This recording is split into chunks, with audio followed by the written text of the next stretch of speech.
How do you do this? How do you improvise at the maximum capacity of speed when it comes to what your body can do?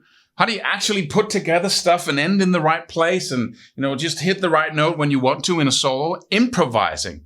That is something that I struggle with, and I had no idea how to achieve that. And people could do it. I could see that, the top people in the industry, but nobody could tell me how to actually go about that. Oh, you learn licks and you learn sequences. Okay, I learned licks and sequences, right?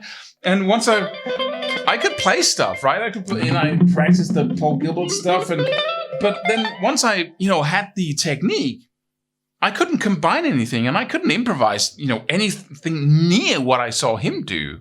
It was impossible, and nobody told me how to do it. This video contains the secrets to that, and it really does. So please listen up. This is important.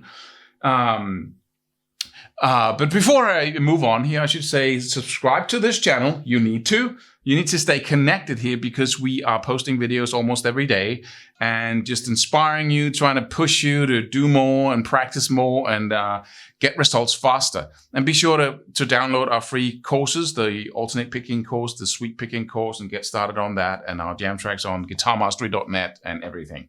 Okay, so how do we develop this ability? One thing is to learn to play fast. And I recommend, if you're working on playing fast, that you start with hammer-ons and pull-offs, because you can get results there faster than with any other technique. But once you have some speed available to you, you need to be able to figure out how to use it. And you can compose your way out of that, right? But that often becomes a little bit boring to listen to, solos that are, okay, and then we play a fast run, and then, a slower line comes again. How do you get that fluency, that gray zone where you can just move from slower lines to faster lines, back again, total freedom? Well, the answer is patterns, because there's a limit to how fast you can play and still process what you're playing. And that's the same thing when it goes for talking or singing. So if I play something like... then I can still sing it, right?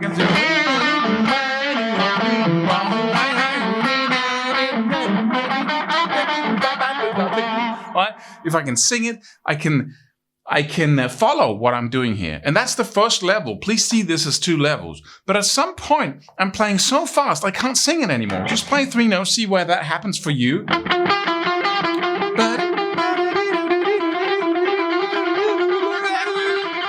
So it's about here. Already, that's too fast for me to sing. And how can I improvise if I can't process the notes?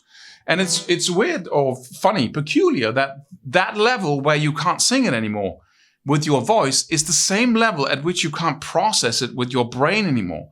And there's a shift there. Whether you're practicing alternate picking or you're practicing improvising very rapidly, then there's a shift where you go into another gear, and that gear is patterns, is groupings of notes instead of single notes. So I just say, okay, I can process 1 unit at that tempo, right? That's 1 note, 1 unit. But if I can put more notes into 1 unit, then I can play much faster. If I can put 3 notes into 1 unit of ba, da, da, da, da, da, da, da, da, then I can go, right? Because this is 1 unit. It's 1 pattern in the brain. It's absolutely a button I push, brr, brr, brr, right?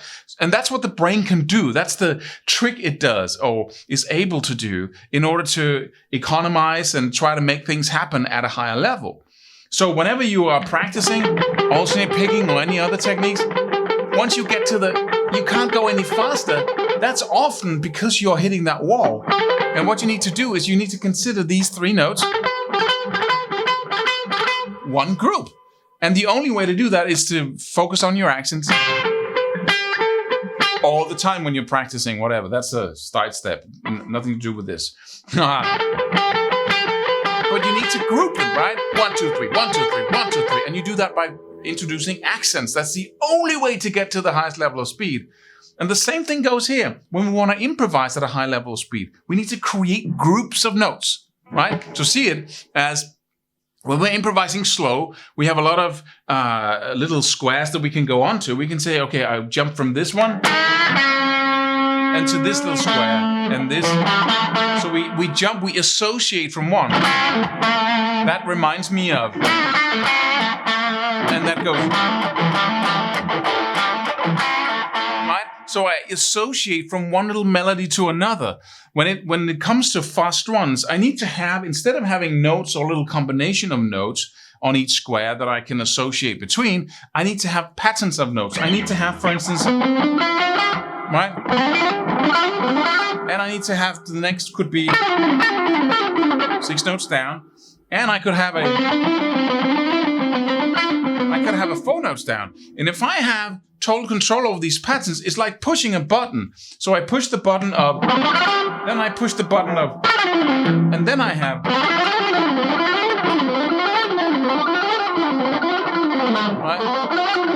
Right? And then I could have.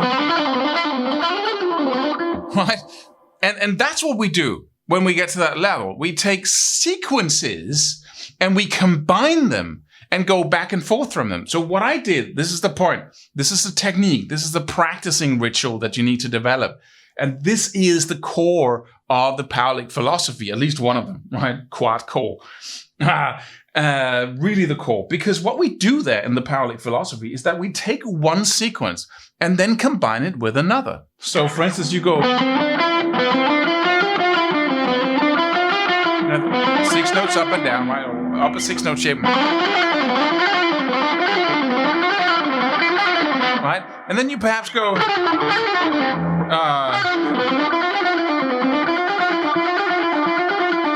from the top note and down, you go 4 notes.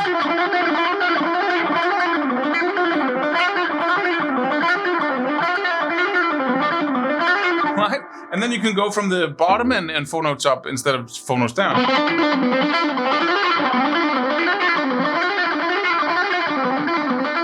Right?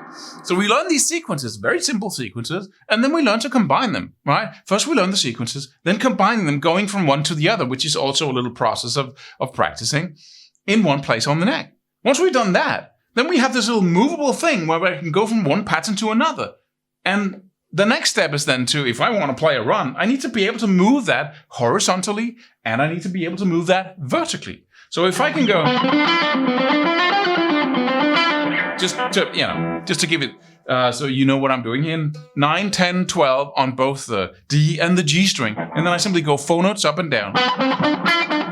Right? That's the first sequence. The other sequence is turning that around, so I go from the 12th to the 10th to the 9th on the G string, and then down to the 12th and back again. Right? And then I have another sequence that just goes from the bottom note, right? Which is the same as starting on the top note. We're going up and down the 6 notes, right? So let's say we take that very simple little combination and we say, okay, how do we move that vertically? How do I go to another 6-note shape, say the 10th, 12th, and 13th on the B and E string? I can just go there, right? I can just, instead of going, I can just go all the way up and then back again, but then stay in the top 6-note shape.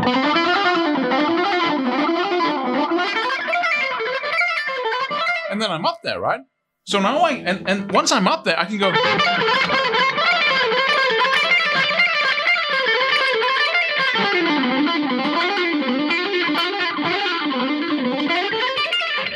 Right?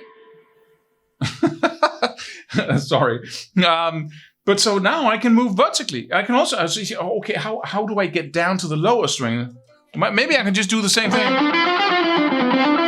Up and down, and then I can move down to the lower. Yeah, that works very well. So the 6 notes up and down becomes my vertical moving unit, right?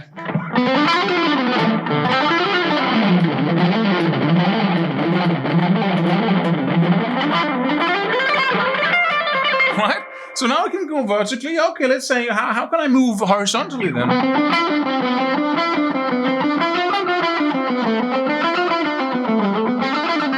It's not in time, it's not an equal amount of notes, but I could just go 6 notes up and down.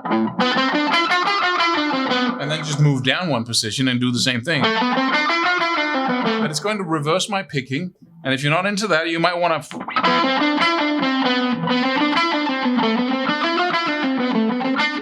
then you might want to come up with another one, or just play. Let's say that. Okay, that's my preference. Yeah, I could just go 6 notes up or 6 notes down, and then I just move position. So I basically introduce another sequence there that I can. Right, so I can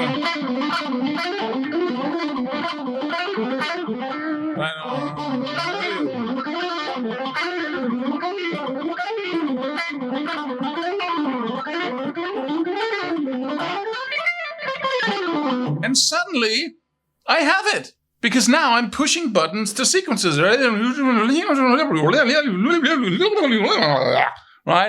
I can move them horizontally and vertically, which means I can go.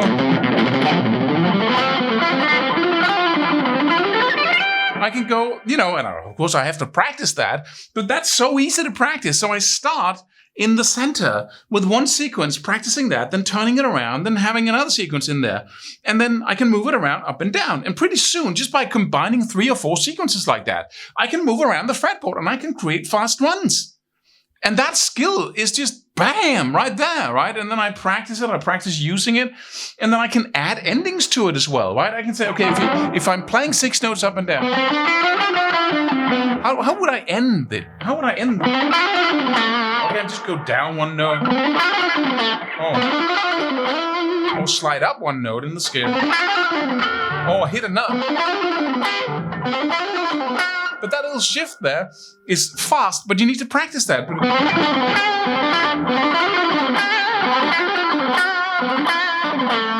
Right, and then I practice that, add that to my my pattern vocabulary. Right, and then suddenly.